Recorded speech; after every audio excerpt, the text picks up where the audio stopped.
Прямо сейчас я монтирую это видео. Сегодня день акклиматизации. Я в Безенгах. Круто. Я вообще не ожидала, что тут буду. Что это? Почему столько камней? Я в Безенгах первый раз в жизни. Я здесь ничего не знаю. Я аж разревелась. Высота уже 2600. Нормально. Я же еще там Мишку встретила. Так, вообще я счастливый человек теперь. Малыш, вообще супер мини-баллон. Блин, а вдруг это Безенгийская стена, которая видно с этой стороны будет? Блин, все, я пошла, ребятки, я пошла. Там-пам-пам. Зеленая клеенка Супермена. Ощущение суровости. Того, что я как щепка. Зеленая клеенка, время твое пришло. Хотела сказать погреть у костра, но костры запрещены. Так, я нахожусь в медпункте. Один пакетик 100 рублей. Ну, сейчас померила 37,7. Дорогие зрители, досмотрите это видео до конца. У меня там в конце вопросы про болезни в походах и про распределение энергии в мире волшебников. Вот куда-то туда я по правому берегу пойду, вот туда и по гребню Марены. Я еще не совсем разобралась, что такое Марена, но буду по ходу дела разбираться.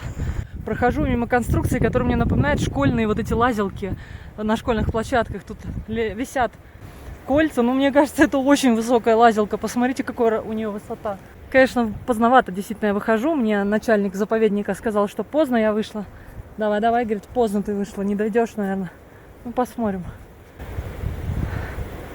Вообще красота, смотрите, домики какие.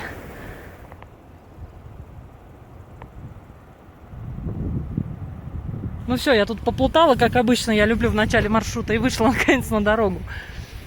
Зато нашла какую-то маленькую табличку на дереве, повешенную самостоятельно туристами. Там написано «Станция совпадений». Это очень классно звучит. Блин, как же тут красиво. Ё-моё, я такого вообще не видела еще. Посмотрите впереди, это что? Это ледник? О, в смысле, это... Что это? Почему столько камней? А, блин, офигеть. Я такого не видела еще. А мне по ним идти, да, по этим камням? Нет, там тропинка, сказали, какая-то. Нифига себе. Вот это да. Сегодня день акклиматизации. Надо приходить в себя. Высота 2 с чем-то. Это немало. Я иду прямо по камням. По этому языку из камней. Может, я, конечно, что-то не то делаю, но у меня тропа нарисована прям тут. Офигеть. Вот это прикол. Мне напоминает Ергаки. У нас весь поход проходил по камням. Здесь туриков не стоит никаких. Все сурово. Турист должен сам понимать и выбирать путь. Может быть, там вот справа есть дорожка. Сейчас я посмотрю. Вон ходят какие-то люди. Кстати, тут вода вообще не выглядит питьевой. Она глинистая какая-то. Жестко. Она вообще не выглядит питьевой. Там где-то тропинку я вижу. Блин. Круто, я в Безенги. Я в Безенгах. Круто, я вообще не ожидала, что тут буду. А вон еще тропинка. Там вот девушки что-то собирают, какие-то травы.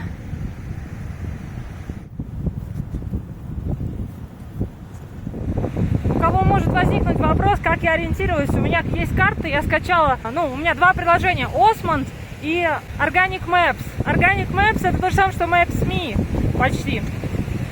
Так вот, я в Осмонде закачала заранее карты этого региона. Слушайте, а тяжело. Блин. Ладно, не буду вам рассказывать сегодня. Мало. Акклиматизация. Фу. Все, ладно. Потом. Короче, Organic Map и Осмонд.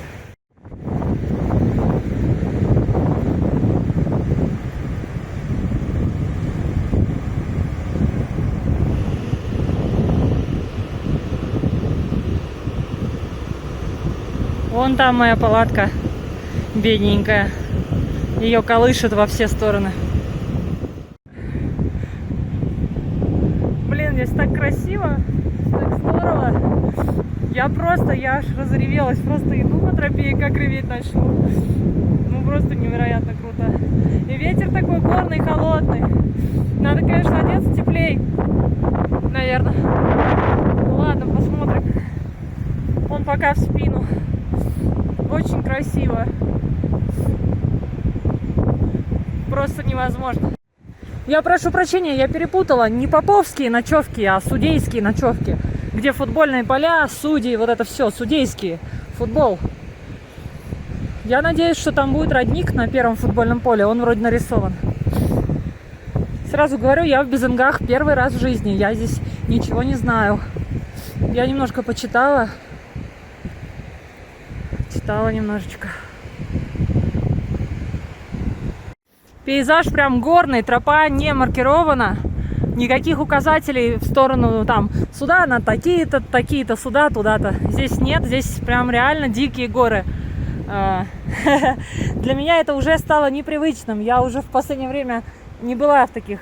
Единственное, что указывает на тропу, это турики вот эти, иногда стоящие. Вот здесь, например, нужно куда-то, наверное, туда, я не знаю. Ну, в общем, сейчас разберемся. Вон турик следующий, видите, наверное, туда. За сутки до поездки приобрела на Wildberries рюкзак Road Like. Это не реклама, просто хочу поделиться. Блин, он вообще не стоит. Он классного синего цвета. У него есть стяжка грудная, стяжка поясная. И у него на стяжке на грудной даже свисточек есть. Вот, у него есть такая сеточка, не знаю, мне понравился. Но он мне обошелся так, это недешево, 4000 где-то. То есть 3900 вот так. Вот, в него у меня влезла система для приготовления пищи на 500 мл, дождевик, куртка, термобелье, которое вот на ноги сюда вот одеть. У меня единственное термобелье, оно у меня в единственном экземпляре чисто на ноги.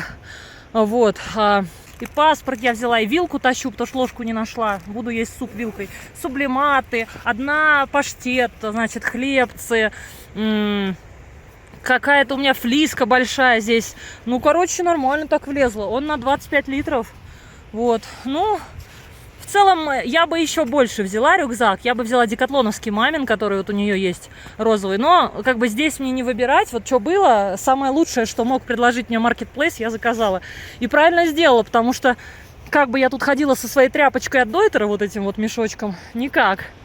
Лучше уж взять побольше всего. Так, ну там села вот это вот, по-моему, называют обезьяна, я читала. Села обезьяна. Это когда облако садится на гору. Не уверена, что я правильно поняла, но я читала вот отчеты, говорят, садится обезьяна.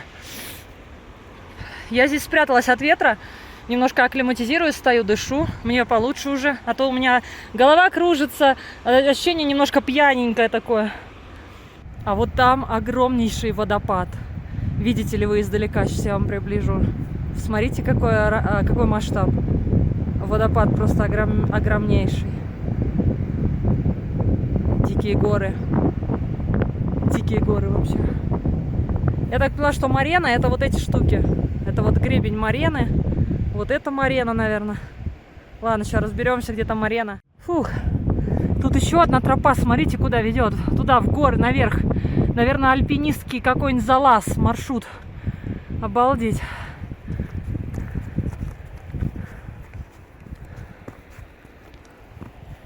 Тропа довольно-таки крутая. Ну, здесь нет, а вот перед этим крутая была. Люди, наверное, к водопаду по тому стороне гуляют. Я вижу, там народ гуляет. Но так никого не видно. Вот я иду одна, вообще никого нет, ни сзади, ни спереди. Так, ну вот тропа и выходит на гребень морены, как мне и сказал начальник лагеря Али Хусеич. Вот, вот так она выходит туда, на гребень, куда-то дальше и туда вот. Вот этой тропы нет на карте, которую я здесь увидела. Значит, это не тропа, значит, это просто скат, водосброс какой-то. Я до сих пор смотрю на свою палатку вдалеке и так молюсь, чтобы она не улетела. Я уже не вижу ее, так она далеко. Блин, реально, Nature Hike проверка. Ой, какие облачка классные, смотрите. Офигенные облака. Ну вот, я утеплилась. Курточка. Баф. Сняла кепку.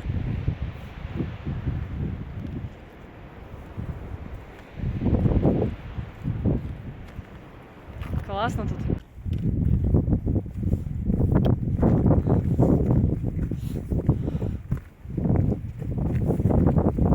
скоро будет уже первое футбольное поле и родник обещанный. Ну, не мне обещанный, а как бы никто мне его не обещал, но на карте он есть, посмотрим. Потому что та вода, которая слева течет, я так понимаю, это с ледника, она очень грязная. Я не знаю, что там за вода. Она там внизу далеко, это река бурная, грязная. Какая-то глинистая. Ну вот видите, я уже в облаке. Не в обла, а в облаке. До сих пор виден лагерь Безенгионен. В принципе, да, заблудиться так сложно. Так, мои навигаторы и карты в телефоне показывают, что высота уже 2600. 2600, батюшки. А лагерь на 2 с чем-то. Безенги. Получается, я уже 600 метров набрала. Ну, в принципе, может быть, да, судя по той долине. Либо просто лагерь чуть повыше, чем на 2. Может, 200, 2200. Самочувствие хорошее. Немножко голова как будто бы пьяная. Ну, это высота. Дыхание нормальное. Я же еще 8 прошла перед этим. 8 дней в горах была. Это Кавказский заповедник. В целом нормально. Я же еще там Мишку встретила. Так вообще я счастливый человек теперь. Так что, ну, немножко отдышка есть, да. Ну, я просто еще иду, разговариваю с вами. И посмотрите, какая красота. Обалдеть. А там дальше вон что, снег. Боже мой, там... Блин, а вдруг это Безенгийская стена, которая видно с этой стороны будет. Блин, все, я пошла, ребятки, я пошла. Очень хочу вскипятить чаю, просто дико. Я взяла маленький баллон.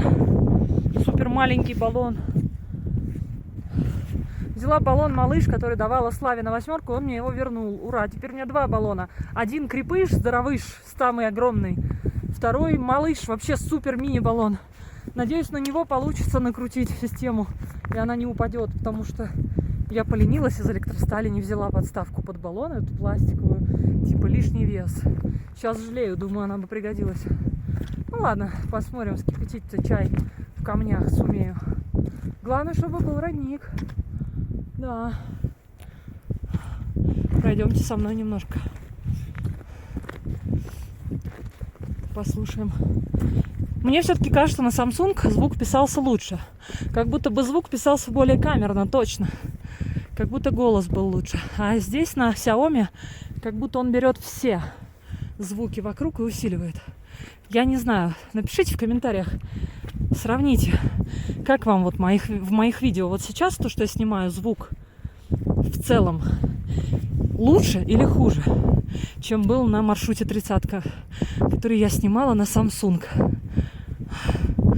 Просто пришлось поменять телефон, у меня Samsung уже был того, не держал батарею. Ух ты ж, какашки козиные, или заячьи, или сусликовые. Нифига себе. Красота какая. Вон они, вон кто гадил. Это козочки. Козочки. Я думаю, это суслики, офигеть. Смотрите, целое стадо. Пошли своей дорогой. Тусовочные, посмотрите. Они тоже маршрут идут, альпинистские козочки. Фига себе, сколько их. А я-то думаю, кто там гадит на дороге. Вот они, красотки. Кстати, это прям, блин, там коровы, да, это, походу, там собака, что ли, с ними, они пасутся, походу, просто. Козы, коровы, собака, все в одном. Так, а я слышу здесь ручеек уже. Вон ручеек, вода питьевая. Круто. Надо найти теперь безветренное место. И здесь это потусоваться с козочками. Блин, они идут, походу, тоже сюда. Кто быстрее. Эй, козы, не пущу вас сюда, я здесь все.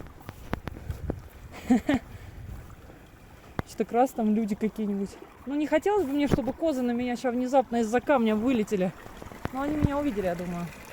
О, ну все, здесь можно набрать водички и чайку попить. Или повыше немножко, чтобы козочек видеть. Гляньте на этих наглых коз, они еще на меня мэ говорят. И все выставились на меня, смотрят. Мэ! Нехай отсюда, давай! Или я ваше место заняла? Не, а вы тут что-то... Блин, реально такие козы. Не, ну их много, слушайте, их много, я одна как бы. неравный бой, так нечестно. Давай 1 на 1. Ладно, не буду обращать на их внимание, пойду себе место найду. Блин, офигенно. А, вот же, что я вам показать хотела, смотрите. Офигеть, это стена, это скалолазная, альпинистская, покрытая снегом гора, блин, стена. Ё-моё, это просто невероятно красиво.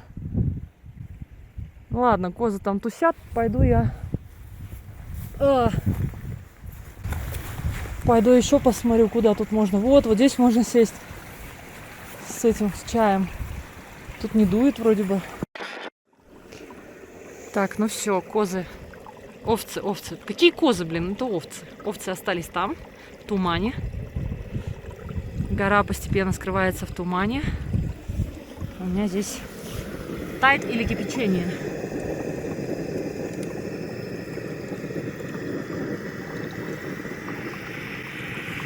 Кипятильник мне, конечно, подогнал товарищ вообще шикарный. Кипятит за секунду, я только что налила. Вот вот честно, я налила и тут же взяла телефон снимать. И вот уже кипячение пошло.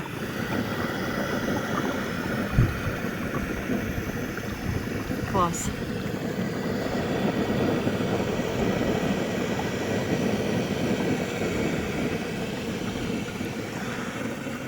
Сейчас буду бодяжить вот такой крем-суп.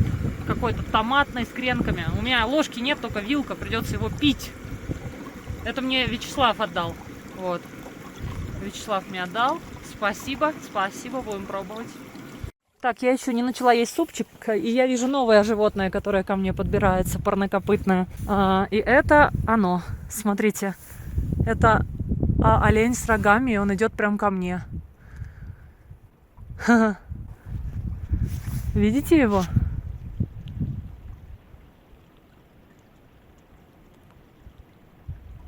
Обалдеть.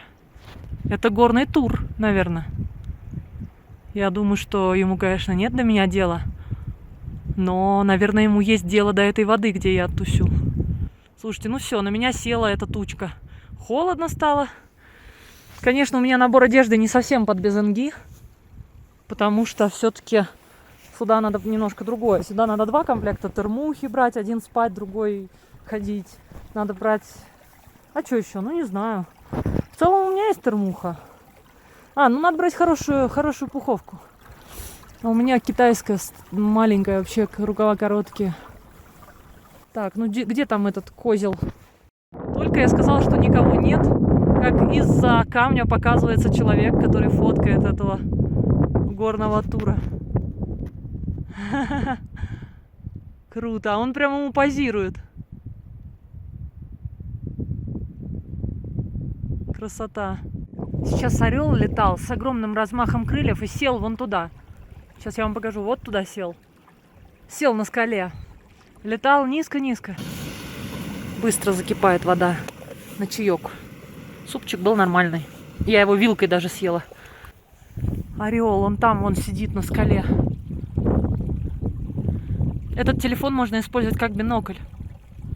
Только я потеряла его уже. Орла, в смысле. Вот он, по-моему. Блин, потеряла. Он сейчас на фоне неба так красиво кружил. Даже страшно было, что сейчас он меня в клюв свой возьмет и унесет. Обратно в лагерь, скажет, без пропуска.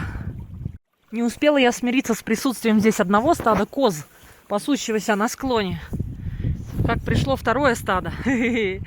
Обалдеть, смотрите, второе стадо. И вон главная коза. Тут-тут-тут-тут-тут-тут-тут. Или овца. Блин, какой коз? Опять я козы говорю, а овцы?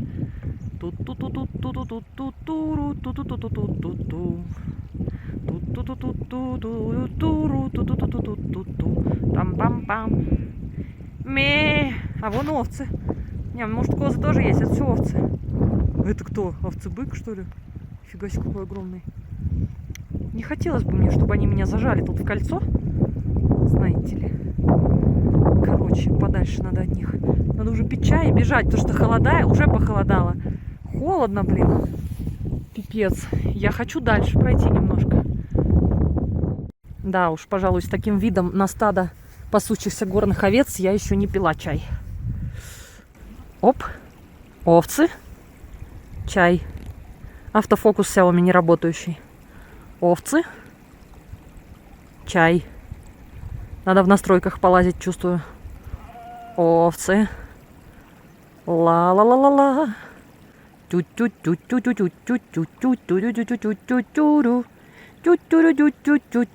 Надо было взять флейту, если бы я сейчас играла.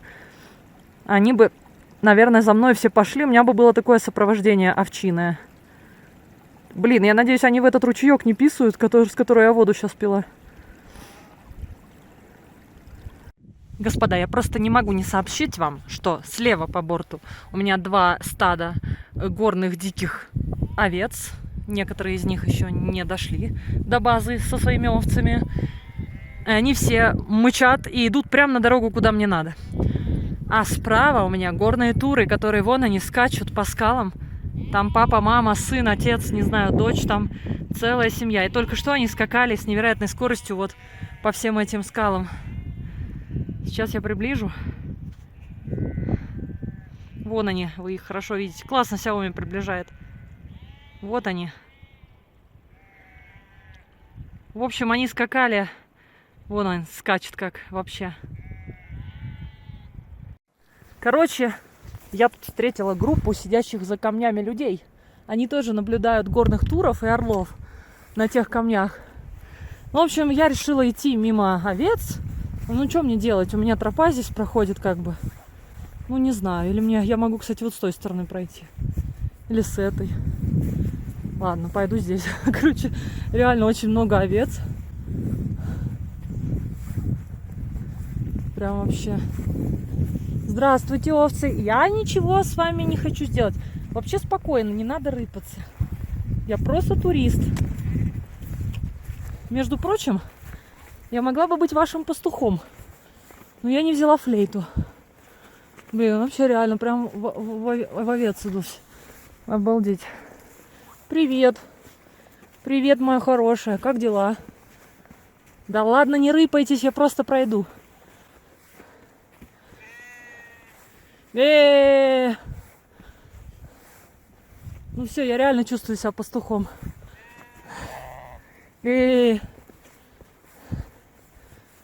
Хорошие овечки. Вы меня пропустите? Все, тут вообще движуха началась. Простите, что я вас потревожила. Я больше так не буду. Я пройду и все. Пасите сколько хотите. Спасибо, что пропустили. Фу. Ладно. Пускай теперь они пасутся.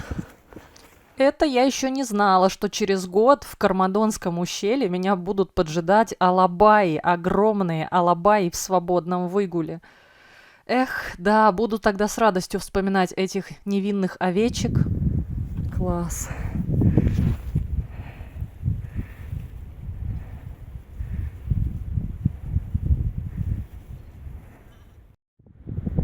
Дорога вьется дальше.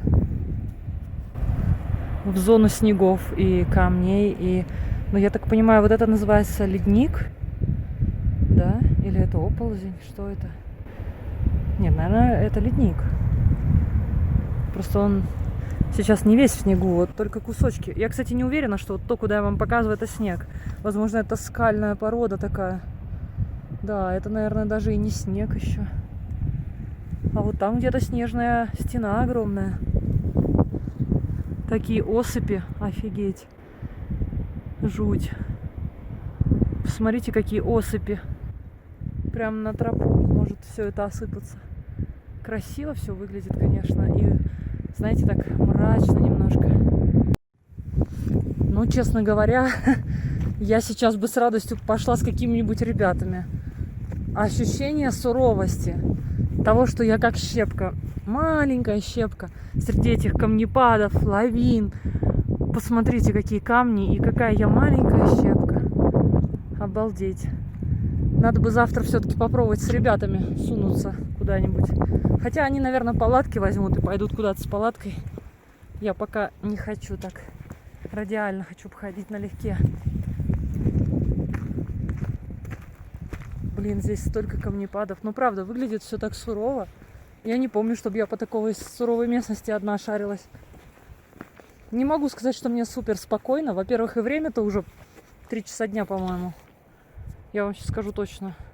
Время 3 часа дня 17 минут. Какие-то указатели здесь, на которых ничего не написано. А куда дальше тропа ведет? Просто вот так, что ли? Обалдеть. Тропы-то как таковой как будто и нет. И ни одного человека, кроме тех, кто за камнем сидел и горного тура искал. Все-таки, наверное, это снег. Наверное, это снег. Не знаю. Очень сурово. Суровые места, как будто. Еще такая погода. Хорошо, хоть тепло, не дует сейчас особо. Ну так, немножко. Я все время смотрю назад, чтобы видеть, куда тропа идет. Где-то даже горные турики себе делаю. Вот это вид назад. Дорога продолжает щекотать нервы одинокому путешественнику в лице меня. Тут вот, например, мне встретился один парень. Он сказал, что впереди действительно компания есть, парни и девушки. Значит, это они.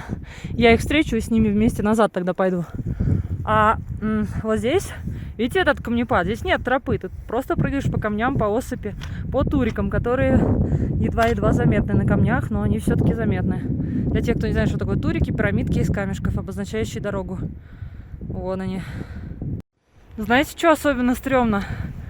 Я иду, и то и дело слева где-то и справа камнепады слышны. Но справа, слава богу, поменьше, но слева постоянно слышны камнепады. Вот на этом марсианском пейзаже за моей спиной. Что-то мне в космос расхотелось. Представляете, другую планету осваивать? Вот так вот выйдешь, а там за тобой вот это вот просто бездонное ничто. Какие-то ледники, насыпи. Стрёмненько. Ну, еще такая погода, конечно, добавляет мистики. Ребята еще не появились. Интересно, почему? Что они так медлят? Ну, я иду, чтобы их встретить, и назад с ними уже пойти, надеюсь. Так, я еще не дошла до второго футбольного поля, а на меня уже капли дождя сыпятся.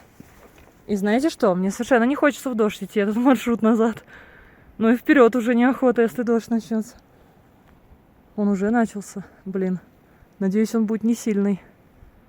Не, ну, ребят, сами видите, что происходит. На меня село облако, и дождик капает. Ну, соответственно, дождик это из облака, или облако и есть дождик. Я приняла решение разворачиваться назад, не доходя буквально 200 метров до футбольного поля номер 2.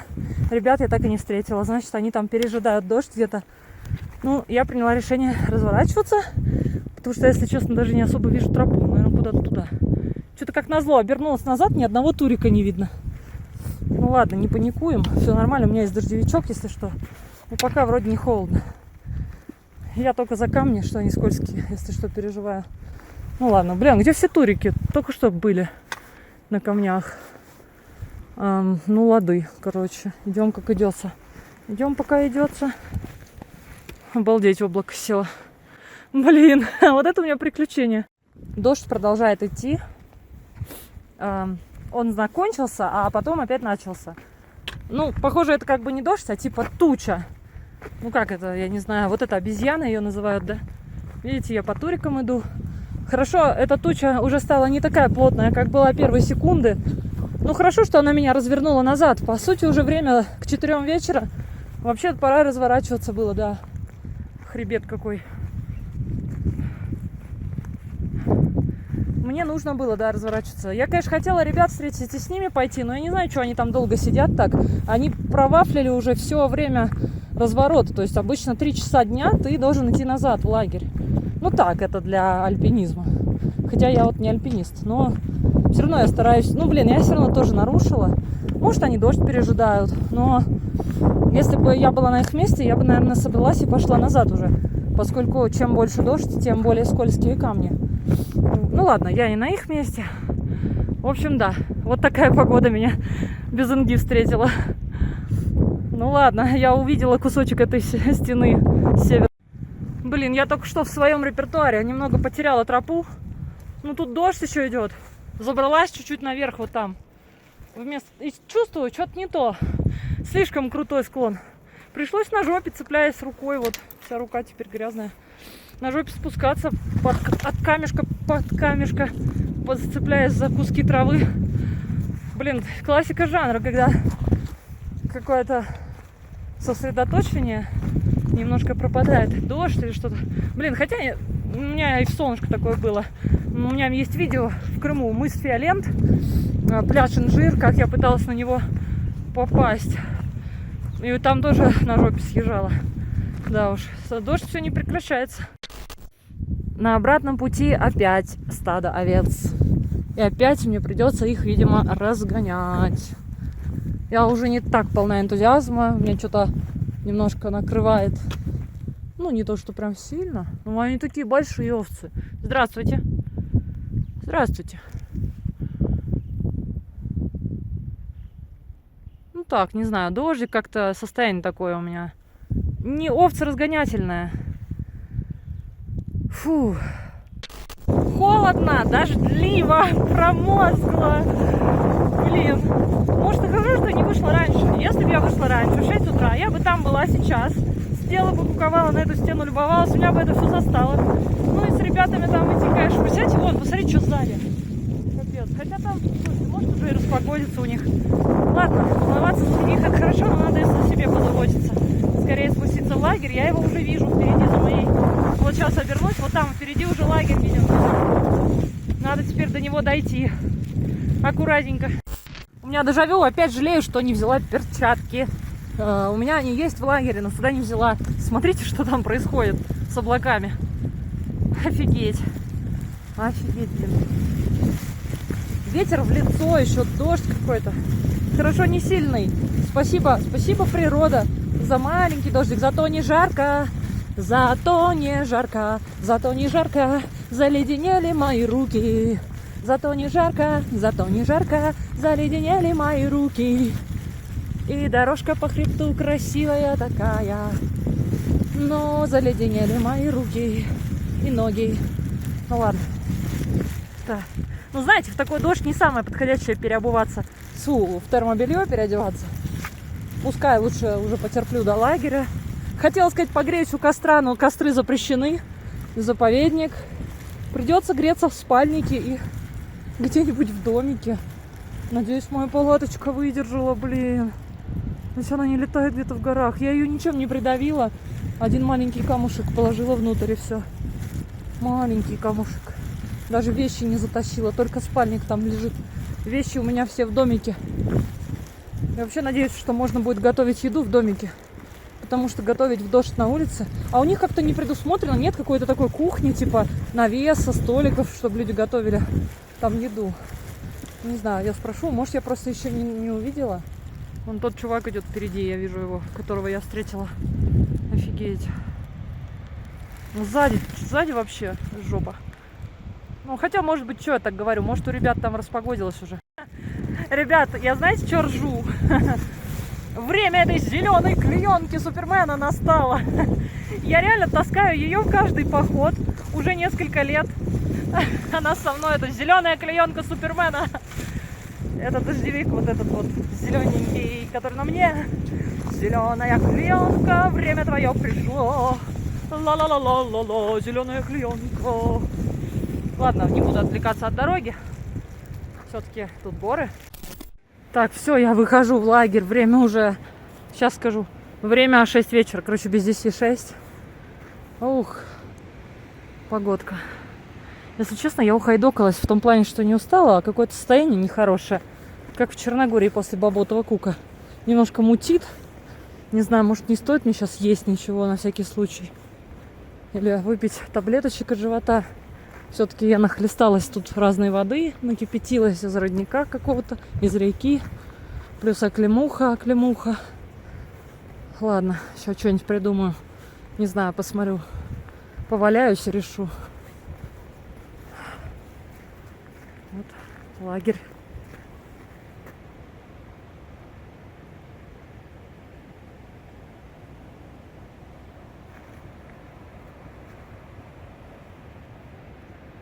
Вот оттуда я пришла. А вот, кстати, в лагере-то стоит указатель. Правда, тут нету ночевок этих футбольных.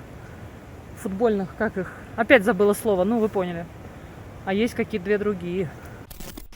Короче, тут это на мне пуховка Баск, представляете? Тут ребята со мной живут, двое взяли пуховку в аренду. Прикольно. 250 рублей в сутки пуховка вот такая. Классная. А меня знобит, короче, я пришла, походу меня немного бахнула оклемуха, акклиматизация, или я, может, либо перегрелась, либо переохладилась, либо все сразу.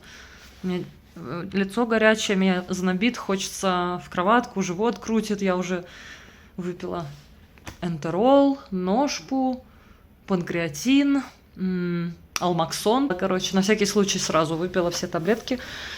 Сейчас пью чай, вот поела сайру, даже скумбрию с рисом даже не доела. Вот, наверное, возьму из палатки свой спальник, сейчас там все мокро, и сюда принесу, тут хотя бы ровненькая поверхность, и я не буду скатываться, а все-таки я палатку поставила немножко под уклон, в ноги можно скатиться и обнаружить себя червячком. В общем, ладно, завтра устрою себе отдых, никуда не пойду, может быть, погуляю до водопада в окрестностях. Вот сегодня главное заснуть. Я тоже даже глаза закрываю, они у меня трясутся веки. Не знаю, вроде не такой уж сложный маршрут был, но хотя километров 11 я прошла. 11 километров где-то с перепадом высот. Не скажу сейчас сколько, надо смотреть страву. Короче, а градусника у меня нет температуру померить, но я не хочу его сейчас спрашивать и куда-то обращаться, потому что я думаю, все будет нормально, надо просто перетерпеть. Немножечко лечь, укутаться в мой пухляж. Так что вот так вот я сходила. Ну, хорошо, хоть сильный ливень. Хорошо, хоть я до темноты вернулась. Вот. А ребята, которые там были, вот они только сейчас, походу, вернулись и обедают, ужинают. И ребята, которые двое тут со мной тусят, парень с девушкой, они сейчас к ним пошли вместе решать, что делать завтра. Они завтра хотят взять палатки, рюкзаки и пойти с ночевкой куда-то к леднику. Прикольно. Но нет, я пока не готова. Мне надо прийти в себя. Я потому что с моря, с побережья Черного моря сразу сюда. Может, акклиматизация, да. Ладно, посмотрим. Давайте. Всем пока. В любом случае, горы — это круто. Так, я нахожусь в медпункте. Мне дали градусник померить температуру. У меня сейчас утром 36,4. Ночью я не спала вообще ни секунды. У меня жарко было, в жар кидало. Так, врач ушла. Я осталась тут одна, жду. Хотела еще у нее спросить, что делать дальше, какие, может, таблетки купить там. У меня сейчас 36,4, но ночью меня, конечно, колбасило. Ну так, блин, странно как-то, не знаю. Неужели акклиматизация, неужели горняшка так проявляется? А, кстати, я выпила ацетилсалициловую кислоту вот ночью, и мне помогло. Дважды я выпила, пропотела очень сильно, прям, как вот при гриппе раньше потели.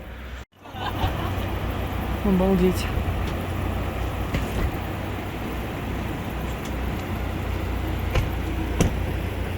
Горы. Пустите меня погулять еще по хорошему самочувствию. Вот. Время работы медпункта. Люди приезжают, уезжают. Желтый автобус.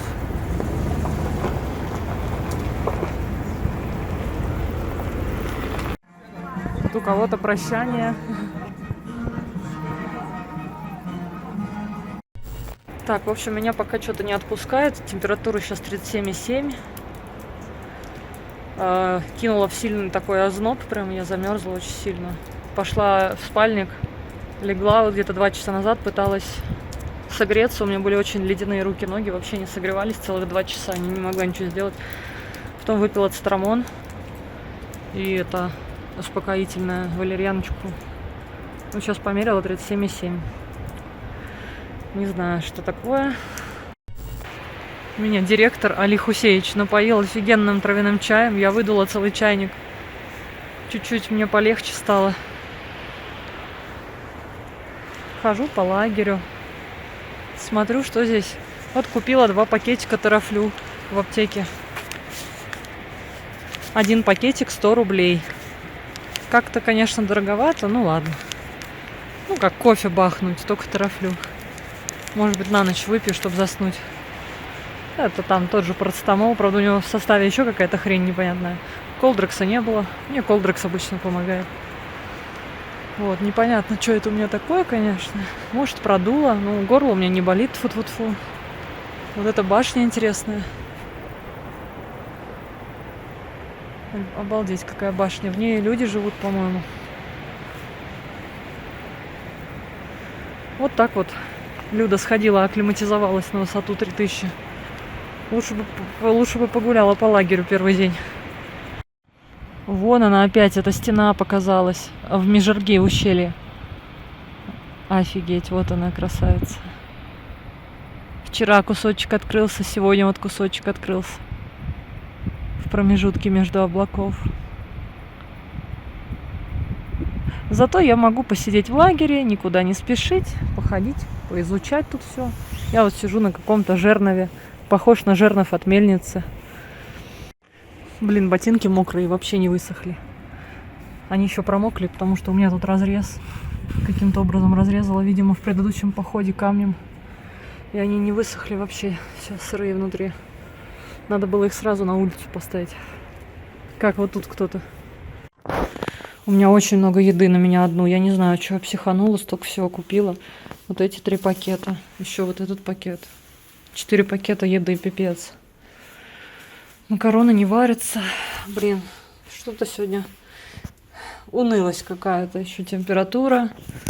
Чувствую себя как креветка в кляре. Ботинки сушу. Ладно, все наладится. Я уверена, все будет хорошо. Ставьте лайк, подписывайтесь. Ставьте лайк, чтобы я выздоровела и пошла гулять в горы дальше.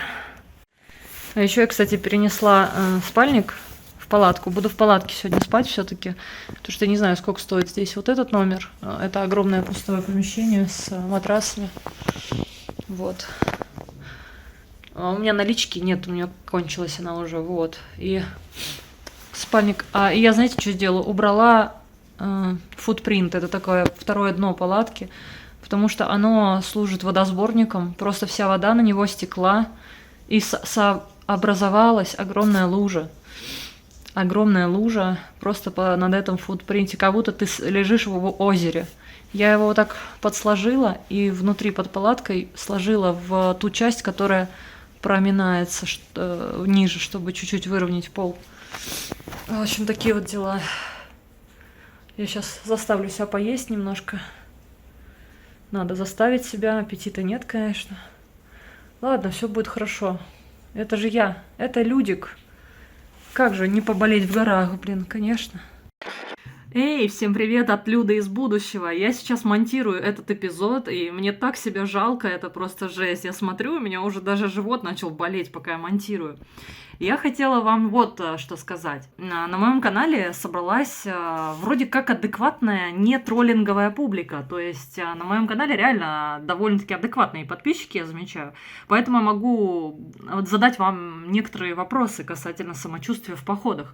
Во-первых, мне интересно почитать ваши комментарии. Напишите, пожалуйста, было ли у вас вот такое, что заболеть на ровном месте, просто ни с того ни с сего, вроде ничего не предвещало, и вы заболеваете? Или было ли у вас такое, что вы замечаете, что вы в каждом походе практически болеете, или в каждой поездке, или путешествии?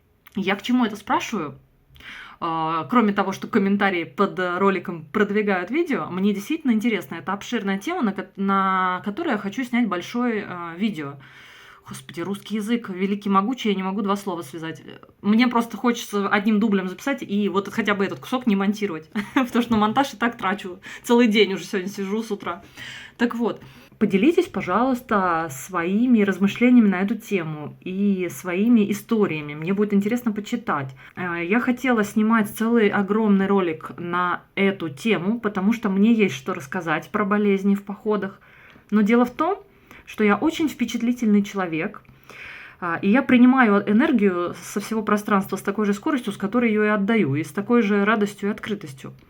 И если я сейчас, начну снимать 3-часовой ролик про болячки в походах и про энергетическое вот это вот все, что я себе напридумывала, что я, возможно, даже и права в этом окажусь, мне кажется, это для меня, для моего физического и ментального тела будет не очень полезно. Лучше, концентрироваться на чем-то хорошем, на позитивном, на здоровье. Вот. Но мне дико хочется этим поделиться. Поэтому давайте хотя бы чуть-чуть, я просто очень мало расскажу. Я в походы хожу с 20 лет. Когда мне, вот сейчас мне 35, я начала с 20 лет ходить в походы, ходила с группами. И я постоянно болела, у меня что-то происходило в походах. При этом я постоянно шла на позитиве. Я была самым позитивным человеком в команде, я всех развлекала, я тратила кучу энергии, отдавала, потому что мне было кайфово, и всегда я, например, была очень впечатлительным человеком. Например, мы выходим из автобуса, 10 человек, плюс я 11-я, например. 10 человек вот так вокруг посмотрят и такие, берем сумки и пошли. А я, например, вокруг посмотрела, такая, ё-я, бля, как круто, боже, смотрите, это горы, это, о, боже, как круто, вау. Ну, со стороны для кого-то это выглядело вот. Но для меня это естественное поведение. Так вот, это неконтролируемо, это было во мне всегда. Это внутренняя любовь к миру, которую вот она впечатлительная такая. И мне есть подозрение, что я из-за этого постоянно болею в каждом выходе, выезде, потому что это какая-то цикличность энергии, которую я не могу контролировать. То есть я хапаю ее целыми кусками отовсюду, эту энергию, от людей, от всего. Вот просто мимо меня может пройти толпа, и я приняла на себя все энергии людей. Или, например, пошла с этими овцами общаться, пообщалась с овцами, которые козы, не бараны, не овцы, не слоны. И я как будто вся в них, в этих овцах, думаю о них. Короче, не знаю. В общем, девчонки, мне интересно ваше мнение, потому что, мне кажется, у девушек в этом смысле больше размышлений. Мне кажется, парни, если парни заболели, они такие, да, и хер с ним, хряпну колдрекс, поваляюсь 3 дня в кровати и вообще не встану. Есть такое, что, типа, парни сложнее переносят температуру, чем девушки? Я не знаю, может быть, просто мы более выносливые, мы более такие, типа, взять себя в руки и пойти. Но я не говорю про альпинистов, я говорю про именно обычных людей. Короче, ладно, я запуталась в своих размышлениях, но вы, наверное, поняли в этом запутанности, вы для себя, наверное, что-то сейчас подчерпнули мою мысль. И вот, пожалуйста, если вам не сложно, напишите в комментариях, как вы вот на это смотрите, да? Может ли быть излишняя впечатлительность причиной, по которой я болею в каждом походе? И является ли единственным выходом из этой ситуации это научиться управлять этой магией, научиться управлять энергией через медитацию, через какие-то восточные практики, йога на постоянной основе и все такое? Я сейчас начала медитировать, по 2 минуты, по 2-5 минут в день сижу просто с закрытыми глазами, но я включаю музычку. Но я еще была на випассане, если что, я как бы знаю, что такое медитация, знаю, что такое йога, восточные практики мне нравятся, люблю и практикую, но не на постоянной основе, и вообще фиг меня особо заставишь что-то делать постоянно, регулярно. В общем, непонятно. Либо второй вариант, что я просто себя не берегу. Вот по факту без НГИ мне дали по башке. То есть я поперлась одна за какими-то ребятами, незнакомыми мне. Я просто узнала, что они туда идут, мне по приколу. Я поперлась. Я чувствовала себя уже не очень хорошо в самом начале. Я не отследила, организм дал мне сигнал. В самом начале, если вы пересмотрите видео, пересмотрите видео, пересмотрите. Еще VPN включите где-нибудь там Нидерланды, чтобы у меня там шли просмотры. Так вот. Еще в самом начале я проигнорировала реакцию организма. Он мне говорил, Люд, не надо, развернись, пойди домой. Но, знаете, вот мне почему-то кажется, что если бы я вот этот день просидела дома у водопада, было бы все то же самое. Если бы я там сходила до водопада. Может быть, я какую-то заразу подхватила еще когда туда ехала, потому что на море я была до этого. До этого я сходила маршрут 8, потом была на море 4 дня. И вот этот перепад высот, очень быстрый резкий набор высоты до 2200 метров, для меня, для человека, который всю 360 дней в году живет на равнине, для меня это было, может, чересчур. Но почему я пошла? Потому что со мной в машине ехали незнакомые мне люди, и они все были новички. Я подумала, вот они идут, все новички, кроме их гида. Они идут с гидом сразу на высоту 3000. Я подумала, значит, это нормально, так можно, и я пойду. Короче, да, размышления. И вот когда я начала одна ходить в походы, я стала меньше болеть. Раньше я болела очень много, в каждом групповом походе я болела, а когда начала ходить одна в одиночку, я как раз именно из-за этого одна и хожу. Не из-за того, что я пафосная девчонка, которая ненавидит людей, нет. И я просто физически не вытаскиваю походы с людьми, я болею в них постоянно. Причем не просто чуть-чуть, а, конкретно болею до температуры 39, почки, колено там, которое не сгибается. В общем, какая-то, вряд ли это психосоматика, это скорее вот энергетический обмен какой-то неравный. То есть как будто бы я не умею, может, управлять энергией. Но я этому учусь, мне уже 35, я не волшебник, я только учусь. И мне интересно, кстати, вот это мои Вот прямо сейчас я монтирую это видео, чтобы вы понимали. Прямо сейчас я его монтирую, да. Прямо сейчас я монтирую это видео. Пожалуйста, кто досмотрел до сюда, прокомментируйте. В общем, такой у меня к вам вопрос. Буду рада вашим комментариям. Всем долгой жизни и процветания. И не болейте в походах. Ходите. Просто... А если болеете, просто принимайте все как есть и знайте, что это все закончится хорошо. Даже та жопа, которая меня настигла в Безенги в первые 4 дня, потом на 5-й день я пошла на ледник, на 6-й день я пошла на Укюкош, на 7-й день я еще куда-то пошла, и все было хорошо. И я восстановилась, и я, более того, стала еще круче. Я почувствовала себя еще лучше, я почувствовала себя супер велико могущей, когда пережила вот эту акклиматизацию непонятную, низковысотную. Все, всем долгой жизни и процветания.